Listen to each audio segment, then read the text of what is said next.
Hello farmers, இன்னைக்கு வீடியோவில் எதை பற்றி பார்க்க போகிறோம்னா கோரமண்டல் இன்டர்நேஷனல் பிராண்டை சேர்ந்த கனிஸ்டர் அப்படிங்கிற ஒரு பூச்சிகளை பற்றி தான் பார்க்க போகிறோம்.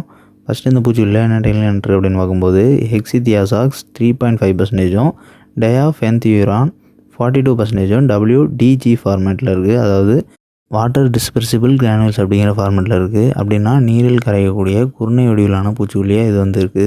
நெக்ஸ்ட் இந்த பூச்சிக்கொல்லி எந்த மாதிரி செயல்படக்கூடியது அப்படின்னு பார்க்கும்போது இது சிஸ்டமேட்டிக் கிடையாது. அதாவது பயிர்களில் ஊடுருவி வேலை செய்யக்கூடியது கிடையாது. அப்படின்னா இது நான் சிஸ்டமேட்டிக். அதே நேரத்தில் இது கான்ட்ராக்டாக செயல்படக்கூடியது. இது நேரடி தொடர்பில் நம்ம சொல்லக்கூடிய பூச்சிகள் மேலே படித்தா மட்டும்தான் பூச்சிகள் அழியும். நெக்ஸ்ட் இந்த கனிஸ்டர் பூச்சிக்கொல்லியை பயன்படுத்துகிற மூலமா என்னென்ன பூச்சிகளை அழிக்கலாம் அப்படின்னு பார்க்கும்போது இந்த பூச்சிக்கொல்லி பிரத்யேகமாக சார்ந்த பூச்சிகளுக்காகவே பயன்படுத்தக்கூடியது. அதுவும் குறிப்பாக த்ரிப்ஸ்ன்னு சொல்லக்கூடிய வால்பினங்கள் அழிக்கிறதுக்கும், ஜாசிஸ்ன்னு சொல்லக்கூடிய இலைத்தத்து பூச்சிகள் அழிக்கிறதுக்கும், ஏபிட்ஸ்ன்னு சொல்லக்கூடிய அஸ்வினி பூச்சிகள் அழிக்கிறதுக்கும், ஒயிட் ஃப்ளைஸ்ன்னு சொல்லக்கூடிய வெள்ளை ஈக்கள் அழிக்கிறதுக்கும், அண்ட் லாஸ்ட்டாக பல்வேறு வகையான காய்கறி வகை பயிர்கள்லையும் பூ வகை பயிர்கள்லையும் அதிக அளவு பயிர் சேதத்தை ஏற்படுத்தக்கூடிய செம்பேன்கள் போன்ற பேன்கள் வகைகளை அழிக்கிறதுக்கும் இந்த கனிஸ்டர் பூச்சிக்கொல்லியை பயன்படுத்தலாம். நெக்ஸ்ட் இந்த கனிஸ்டர் பூச்சிக்கொல்லியை பயன்படுத்துகிற மூலமா அடிஷ்னல் பெனிஃபிட்ஸாக என்னென்ன பயன்கள்லாம் பயிர்கள் கிடைக்கும் அப்படின்னு பார்க்கும்போது இதை நம்ம ஸ்ப்ரே பண்ணும்போது பயிர்களுக்கு ஃபைட்டோடானிக் எஃபெக்ட் ஏற்படும். அதாவது பயிரில் வரக்கூடிய துளிர்கள் எல்லாம் இன்னுமே தெளிவாக ஆரோக்கியமாக வளர்கிறத நம்மளால் பார்க்க முடியும் இந்த கனிஸ்டர் பூச்சிக்கொல்லியை ஸ்ப்ரே பண்ணதுக்கு பிறகு.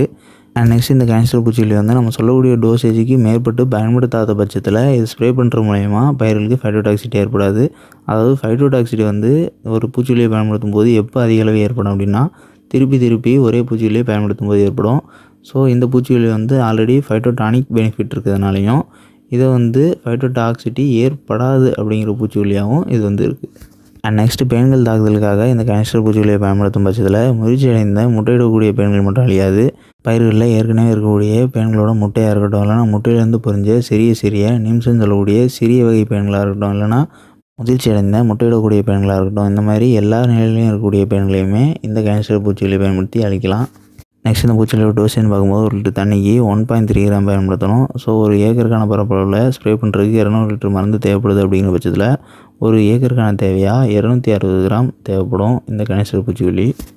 அண்ட் நெக்ஸ்ட் இந்த பூச்சிக்கொல்லி எத்தனை நாளைக்கு ஒரு முறை ஸ்ப்ரே பண்ணணும் அப்படின்னு பார்க்கும்போது நார்மலாக நம்ம சொல்லக்கூடிய பேன் தாக்குதலும் சரி, இல்லைனா சாரஞ்சும் பூச்சி தாக்குதலும் சரி, அதிக அளவு இருக்கக்கூடிய பயிராக இருந்துச்சுன்னா குறைஞ்சபட்சமாக 4 நாட்களுக்கு ஒரு முறை தொடர்ச்சியாக பயன்படுத்தலாம்.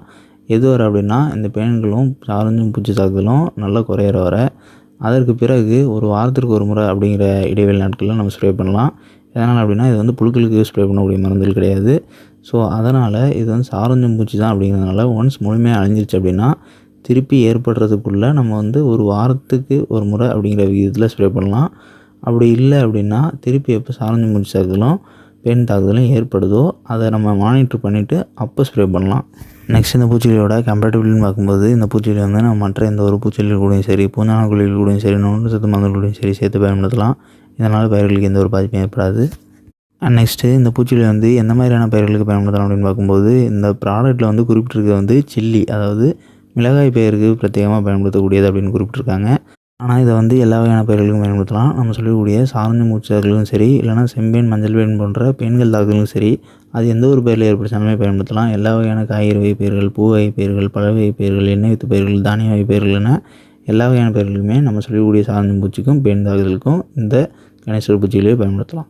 நெக்ஸ்ட் இந்த பூச்சிகளோட ப்ரைஸ்ன்னு பார்க்கும்போது இது 1/4 கிலோ பேக்கேஜ் அவைலபிளாக இருக்குது. இதோட ப்ரைஸ் 800 ரூபாயிலேருந்து 850 ரூபா கிட்ட வருது. அண்ட் இதுவே அரை கிலோ பேக்கேஜ் நீங்கள் வாங்குறீங்க அப்படிங்கிற பட்சத்தில் 1750 ரூபாயிலேருந்து 1800 ரூபா கிட்ட வருது. ஸோ தேவைப்படுறவங்க தேவையாதெல்லாம் வாங்கி பயன்படுத்திக்கலாம். அண்ட் இந்த வீடியோவில் டவுட் இருந்துச்சுன்னா கமெண்ட் பண்ணுங்கள். இந்த மாதிரி வேறு எந்த பூச்சிலையை பற்றி தெரிஞ்சுன்னு நினச்சிங்கன்னா அந்த பூச்சிகளோட பேரையும் மறக்காமல் கமெண்ட் பண்ணுங்கள். அண்ட் நம்மளோட அக்ரிரோ சேனலோட சோஷியல் மீடியா பிளாட்ஃபார்ம்ஸோட லிங்க்ஸ் எல்லாம் கமெண்ட் பாக்ஸில் பண்ணிக்கிறோம். ஸோ அதை கிளிக் பண்ணி ஃபாலோ பண்ணிக்கிங்க. அண்ட் லாஸ்ட்டாக நம்மளோட செகண்டரி சேனலான அக்ரிரோ ஷார்ட் சேனலில் இந்த வீடியோட கொலாபரேட் பண்ணிக்கிறோம்.